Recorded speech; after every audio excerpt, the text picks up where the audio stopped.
sur le plan d'organisation générale, je dois préciser que la crevette est un arthropode bilatérien, c'est-à-dire à symétrie bilatérale. Et je vois aussi son côté gauche. Si je vois du côté dorsal, je constate qu'elle est bien dotée d'un plan de symétrie et le corps est comprimé latéralement. D'accord? Euh, ce- le corps de la crevette est subdivisé en deux grandes régions, une région antérieure qui occupe à peu près les 2/5 du corps et une région postérieure estimée aux 3/5 du corps.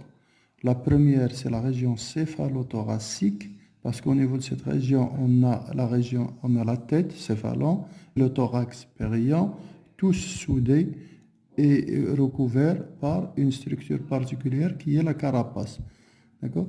Au niveau de cette région, il y a théoriquement 13 segments, 5 céphaliques plus 8 thoraciques. Au niveau de la région postérieure, dont les limites segmentaires sont nettement distincts les uns des autres et ils sont nettement articulés les uns par rapport aux autres, c'est la région du pléon ou bien la région abdominale prolongée. Chaque segment est prolongé ventralement par une paire d'appendices qu'on appelle les pléopodes à rôle natatoire. C'est-à-dire ils permettent à l'animal de nager. La crevette peut marcher sur le fond du sol grâce à ses pattes thoraciques, nombre de 5 paires. Les 5 derniers périopodes sont des pattes marcheuses et les pattes abdominales ou bien les pléopodes sont des pattes nageuses ou bien des appendices nageurs. D'accord? Point à la ligne. Une région postérieure qui commence à la limite du céphalothorax et qui s'étend jusqu'à l'arrière et qui correspond aux 2/3 par exemple, ou bien aux 3/5 de la taille avec des segments nettement visibles. D'accord? Mais la partie antérieure, céphalothoracique, ne comprend aucune limite segmentaire, et bien tout simplement parce que toute la région est couverte par une carapace prolongée par un rostre pointu et dentelé. D'accord? Et donc, si on dénombre les segments abdominaux, on en compte bien 6. Si on essaie de compter les segments céphalothoraciques, on ne peut pas le faire, tout simplement parce qu'ils ne sont pas visibles. Alors, je reviens à un autre aspect qu'on a expliqué auparavant, c'est que chaque segment, ou bien chaque métamère, chez les arthropodes en général et chez les crustacés en particulier, est prolongé par une paire ventrolatérale, ou plus précisément ventrale, d'appendices. D'accord? Si le métamère n'est plus visible, et avec un peu de chance, l'appendice qui le prolonge peut toujours persister. Et donc, il suffit de compter de compter les appendices pour pouvoir dénombrer le nombre de segments. Et c'est en partie la tâche de l'étudiant au cours de cette partie pratique, de cette séance pratique, c'est d'extraire les appendices, de les nommer et après d'essayer de les dessiner, de les représenter. Au cours de cette deuxième partie, qui est une démonstration des dissections, et dont le but essentiel est de montrer à l'étudiant comment reconnaître sur place les appendices pour les extraire correctement et les placer dans cette fiche de dissection qui comporte bien sûr les différentes régions de la crevette et qui comporte aussi les noms respectifs pour chaque appendice dans sa région. Deux possibilités se présentent pour l'étudiant. Soit qu'il est capable, à travers les petites démonstrations à part, pour reconnaître les appendices un par un, et donc ça ne lui poserait pas de problème. S'il extrait aveuglément un appendice, il doit l'identifier et le nommer et le placer dans sa case respective. Ce n'est pas évident, bien sûr, pour un étudiant qui entame cette dissection pour la première fois, vu l'encombrement, vu les différentes formes, vu pas mal de difficultés qui sont confrontées lors d'une première prise de contact avec ce corps de crevette. Alors, je propose toujours aux étudiants de procéder à une extraction en respectant l'ordre de rencontre des appendices, soit en commençant par l'avant, soit en commençant par l'arrière. Ou là également, si on commence par l'avant, on peut extraire facilement les anténules et les antines parce qu'ils sont très développés, mais avec cet encombrement d'appendices tous repliés vers l'avant, il y a toujours problème. Je leur propose de commencer leur dissection par l'arrière de l'animal. Et donc, au niveau de la fiche de dissection, ils vont placer les appendices un par un de l'arrière vers l'avant. Je vais faire la chose tout de suite. Et donc, une petite précaution. Avant d'extraire n'importe quel appendice, il faut s'assurer que le bout de la pince vraiment va jusqu'à sa base pour ensuite le serrer et l'arracher. Donc voilà. C'est la première fois que vous voyez un appendice terminal chez la crevette.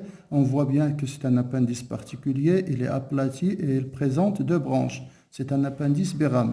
La particularité vient du fait qu'il est spécialisé, qu'il va contribuer à la formation d'une sorte de nageoire caudale avec l'autre moitié de la paire, en association avec le telson.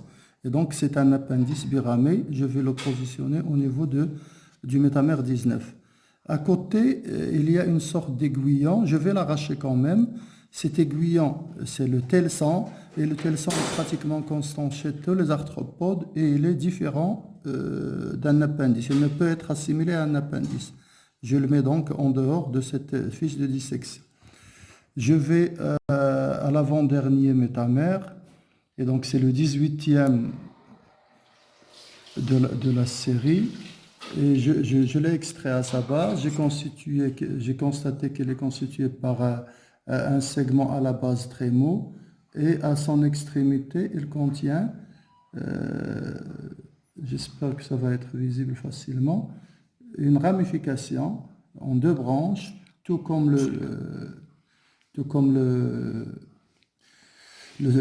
l'appendice du segment numéro 19. Et donc là également, c'est un appendice biramé. Et je vais le positionner à sa place. Je suis au niveau du segment abdominal 1, 2, 3, 4 au quatrième. Quatrième, c'est le 17e segment de la crevette. Là également, je vérifie rapidement est-ce qu'il est biramé, est-ce qu'il est uniramé.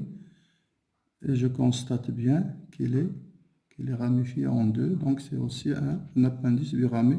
C'est valable pour tous les autres. Et vous voyez, j'y vais directement. Là aussi, c'est biramé, il faut me faire confiance. Là également, c'est biramé. Et en dernier lieu, et pour moi, donc, c'est le segment abdominal situé en avant. Et je vais l'extraire. Et quand je vérifie est-ce qu'il est biramé, je constate que l'endopodite est très réduite.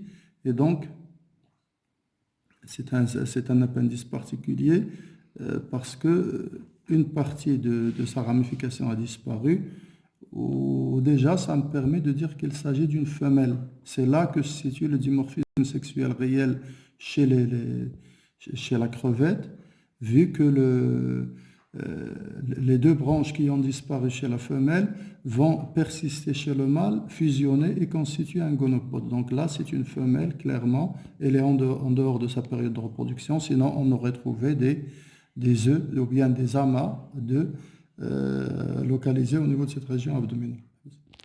Avec la région abdominale ou bien la région du pléon, et je vais entamer l'extraction des appendices de la région céphalothoracique. Comme on l'a dénombré tout à l'heure, théoriquement, cette région comprend 13 segments, dont 5 céphaliques et 8 thoraciques. La région s'appelle d'ailleurs céphalothorax sans aucune distinction de... D'accord.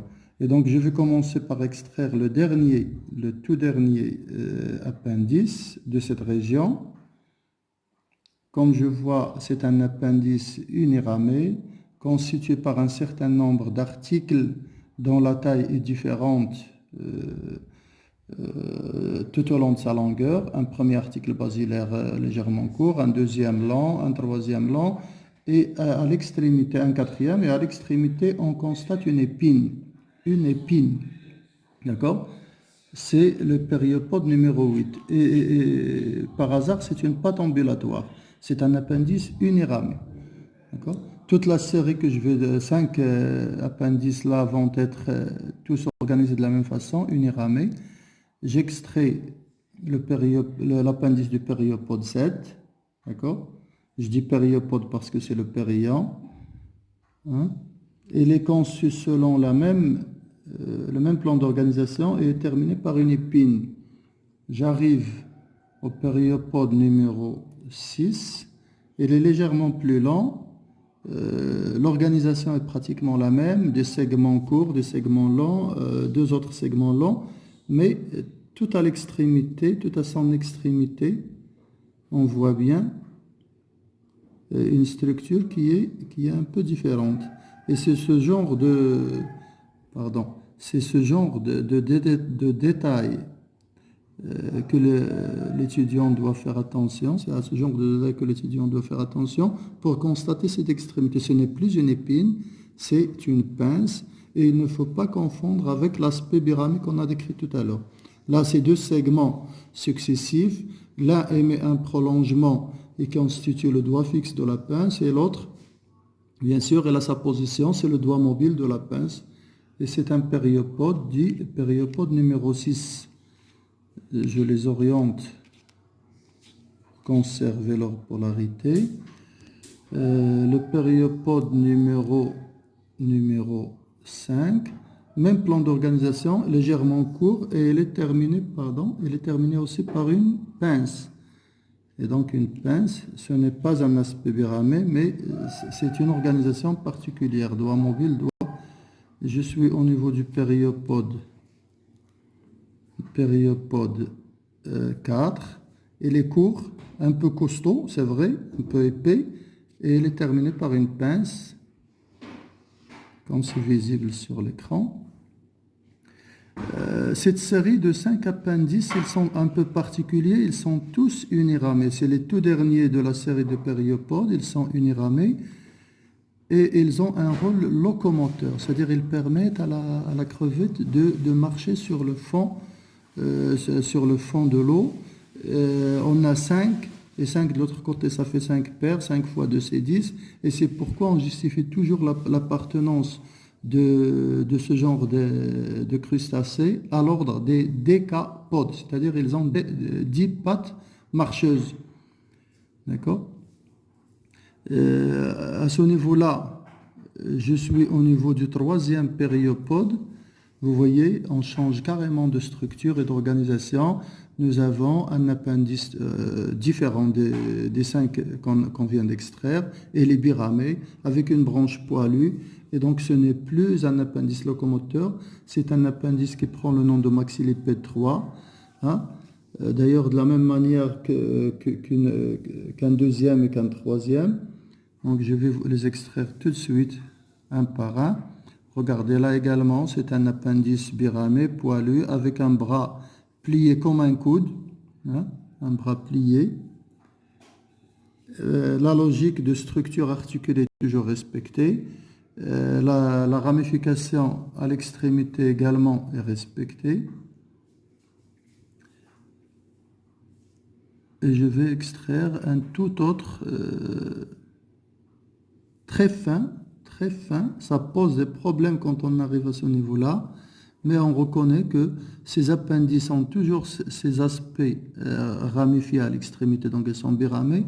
Il est très aplati, vu sa position et donc sa spécialité, parce que pour tous ces appendices, le maxillipède 3, maxillipède 2 et maxillipède 1, et vous voyez comme leur nom l'indique, ce sont des pattes mâchoires. Ils n'ont plus un véritable rôle de pattes locomotrices, mais ils ont un rôle de pattes à rôle alimentaire. Ils sont très proches de la région buccale et ils servent à la capture, à la filtration des bols alimentaires pour les ramener au niveau de la région buccale. Après cette série de 8 périopodes, j'entame ou bien j'arrive au niveau de la région céphalique. Toujours selon la même logique, je cherche à reconnaître l'appendice sur place, à le dégager légèrement, toujours du même côté droit parce que je suis en train d'extraire du côté droit et je constate là un appendice très très aplati, très fin, mais toujours biramé, c'est le maxille. Et donc on voit bien, c'est une petite mâchoire, maxille, petite mâchoire, toute proche de la région buccale. Un autre tout petit et qui pose généralement beaucoup de problèmes, c'est les maxillules. Le maxillule, avec maxille, joue généralement le rôle de la lèvre inférieure chez les animaux. Donc, elle empêche les bols alimentaires ou bien les particules alimentaires de tomber lorsque l'animal se nourrit. D'accord? Je suis au niveau du segment céphalique numéro 3. C'est tout précisément l'orifice buccal. Et au niveau de cet orifice buccal sont insérés deux appendices à rôle molaire et incisif. Ils sont durs. Toujours avant de l'extraire, il faut tâter avec le bout de la pince et on constate une dureté un peu particulière. C'est dû à l'existence de molaires et de dents. J'introduis ma pince, le bout de la pince pour essayer d'extraire cet appendice qui est un peu spécialisé, particulier au niveau organisation, pour l'extraire sans l'abîmer. Le but donc, oui, voilà, c'est réussi. Et je vois bien un appendice tout particulier en ce qui concerne sa forme. Il est équipé d'une région d'une dureté particulière où il y a des dents. Et donc, appliqué contre l'autre paire, contre l'autre moitié de la paire, ça va permettre de découper, de broyer, etc. Et il est organisé également selon un type biramé. C'est une mandibule droite. D'accord?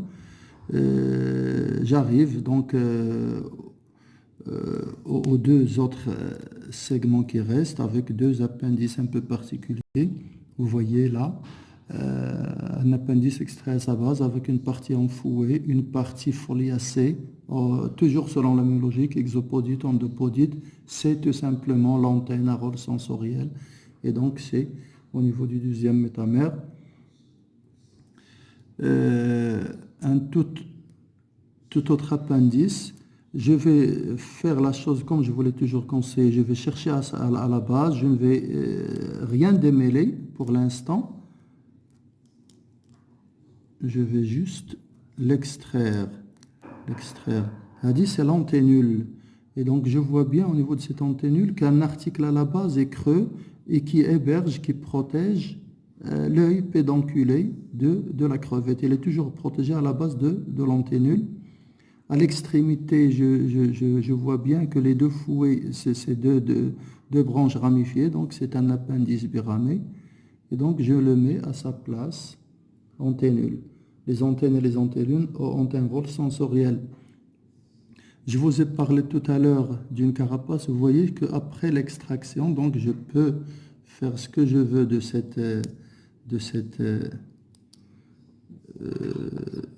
cette carcasse. Et donc, je viens de dégager la carapace entière. Je vois bien qu'elle est transparente, elle est dure, elle est dentelée par endroits et elle est prolongée à l'avant par, donc je regarde du côté droit, elle est prolongée par une sorte de rostre. C'est une sorte de défense dentelée, etc., qui permet à l'animal de se protéger. Et donc, la carapace, ce n'est pas un appendice, bien sûr. Le rostre non plus, ce n'est pas un appendice, c'est un prolongement vers l'avant. Et voilà, ma dissection est totalement terminée.